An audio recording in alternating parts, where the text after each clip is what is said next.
Salut tout le monde, on se retrouve dans cette nouvelle vidéo qui est donc une nouvelle catégorie. C'est un peu des conseils plutôt pour débuter la customisation. Alors bien sûr, c'est avec mon expérience personnelle. D'autres vous expliqueront peut-être différemment, auront d'autres points de vue. Voilà, je préfère préciser ça avant de commencer parce que voilà, on a tous des points de vue différents.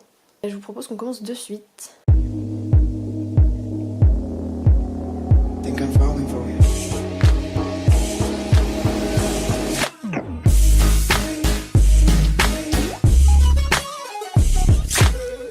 Donc quelle robe choisir pour commencer un custom? Donc quand on débute, ce qui est important de savoir, c'est que toutes les robes demandent des nuances.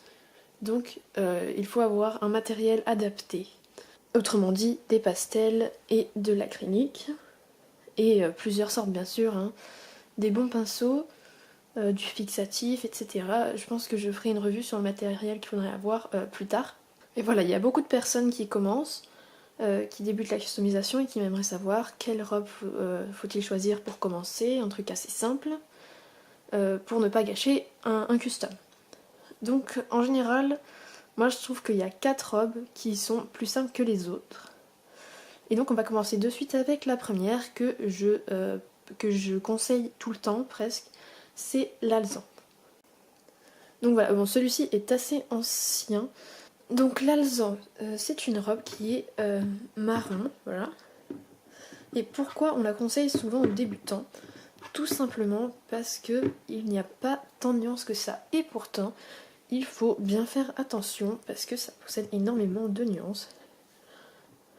À peu près partout, mais ce qui est assez simple, c'est que c'est pratiquement la même couleur, la crinière et la robe. Moi je l'ai faite plus foncée là, et là j'ai fait un dégradé, mais ça c'est pas forcément sur les alezans. Donc les points à bien nuancer sur un alezan, c'est surtout le museau qu'il faut griser, les yeux. Donc il faut, voilà, normalement c'est gris sur un vrai cheval, ou noirci un peu comme ça. Il ne faut pas oublier donc de nuancer un peu l'encolure, le détail des muscles. Il faut foncir bien je sais plus comment ça s'appelle, les genoux aussi. Donc foncir donc bien le détail des muscles, peut-être claircir là, ces endroits-là. Et sous le ventre aussi, il faut nuancer. Voilà, dans l'ensemble c'est assez simple, mais ça nécessite un matériel bien, enfin voilà, il faut plusieurs nuances de brun, donc du gris ou du noir, ça dépend. Et voilà. Donc c'est pour ça qu'on conseille souvent l'alezan, parce que c'est une robe avec pas tant de nuances que ça, mais qu'il faut bien nuancer si on veut que ça rentre bien justement. Seconde robe que je propose assez souvent aussi, c'est le B. Donc je trouve quand même qu'il y a plus de nuances que l'alezan. On le conseille moins parce qu'il faut plusieurs couleurs, puisqu'il faut du noir et de quoi faire un B. Donc celle-ci date aussi un peu, donc les nuances peut-être pas très top. Mais je trouve que ça rend assez bien à la caméra, donc on voit mieux. Donc pour un B, il faut penser aussi à extrêmement nuancer avec du brun. Donc avec plusieurs couleurs. Il faut bien penser à dégrader là. Parce que moi j'ai fait les balsanes à l'acrylique et j'ai dégradé au noir. Bon là ça rend pas très bien. Il faut alors les zones à penser à foncir. Donc c'est pareil, le museau, le pourtour des yeux, là ça ne se voit pas. Toujours le détail des muscles. Donc ne pas oublier qu'un cheval B a des balsanes noires de base. Voilà, donc j'ai pas grand chose à dire pour cette robe, c'est un peu pareil que l'alezan, si on veut que ça rentre bien, il faut bien nuancer. Mais dans l'ensemble, ça reste une robe assez simple pour commencer, comparée à d'autres robes qui sont beaucoup plus complexes. Et puis ce qui est bien avec les baies et les alezans, c'est qu'il en existe plusieurs sortes. Donc si vous foncez trop, c'est pas grave, ça peut donner un alezan brûlé, ou si vous éclaircissez trop, ça peut donner un alezan très clair. Enfin, je sais pas comment on dit, mais il y a plein de nuances d'alezan et de baies qui existent, donc ça c'est bien. Troisième robe, donc que je conseille moins, mais pourtant qui reste assez facile, c'est le noir. En fait, c'est assez compliqué parce que pour faire un joli cheval noir, il faut faire des nuances quand même.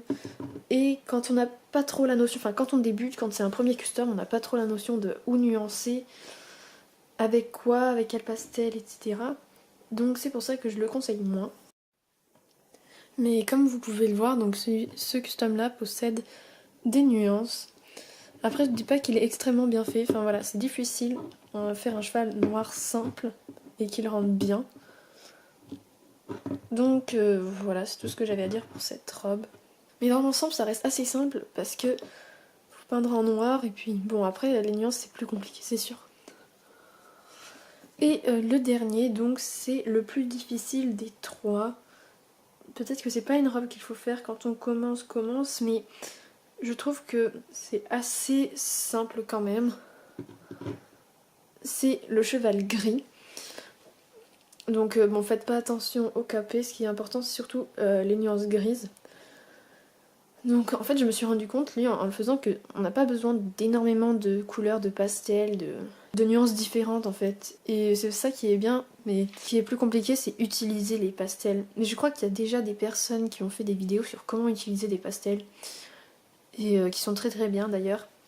Et que je vous invite vivement à aller voir. Mais en fait il faut peindre en blanc complètement le cheval. Et puis après il faut nuancer de gris par-dessus. Quand on s'appuie sur un modèle, franchement je trouve que c'est plus simple. Donc il faut bien penser, donc quand le cheval est tout blanc, il faut surtout passer une couche de gris clair partout, la fixer et passer ensuite différentes nuances. Donc ici j'ai passé un gris plus foncé sur les détails des muscles là. Toujours pareil, le museau et le contour des yeux beaucoup plus foncé que le reste de la robe. Donc on voit là aussi, là. Bien penser à foncir ici. Donc moi j'ai utilisé plusieurs nuances de gris. Je vais vous sortir ça parce que je pense que ça peut être intéressant de vous montrer. Donc voilà, enfin j'ai utilisé ce gris clair pour faire donc tout ce qu'il y a à la base. Donc ici là on voit que c'est plus clair, donc c'était avec le gris clair. L'encolure aussi, le milieu de l'encolure pardon a été fait au gris clair là aussi. Avec un gris un peu plus foncé, ben, c'est là où j'ai nuancé le détail des muscles. Là, au creux de l'épaule. Le haut de l'encolure, la tête un peu. Et avec du noir, j'ai fait donc les pattes. Bon, mon noir marque pas très bien, il fait plutôt gris foncé, donc c'est pour ça que voilà. Mais là, parce que moi je voulais pas que ça soit du noir complet, enfin je voulais que ça soit un gris beaucoup plus foncé, mais pas, voilà. Mais pas noir. Et donc j'ai fait avec le noir les naseaux et le tour des yeux. Ensemble, si on s'appuie bien sur un modèle, ça peut être une robe assez simple, on va dire. Donc voilà, c'était les 4 robes que je trouve le plus simple à customiser. Donc bien entendu, ce n'est pas un tuto, ce sont des conseils, donc je ne vous explique pas comment faire la robe en elle-même, c'est normal. J'espère que ça vous aura plu, que ça vous aura un peu orienté sur ce qui serait possible pour vous de faire. Alors bien sûr, ces conseils s'adressent à des débutants, donc voilà, ceux qui ont un niveau déjà expérimenté. Dites-moi si vous pensez que c'était assez complet. Si vous voulez rajouter des choses en commentaire, n'hésitez pas. C'est pour ça aussi, ceux qui débutent, n'hésitez pas à consulter les commentaires parce qu'il y aura sûrement des personnes qui peuvent rajouter ou expliquer d'autres trucs, qui peuvent vous diriger vers des tutos. Voilà, il y a beaucoup de tutos qui existent, donc maintenant c'est à vous de chercher vers où vous diriger.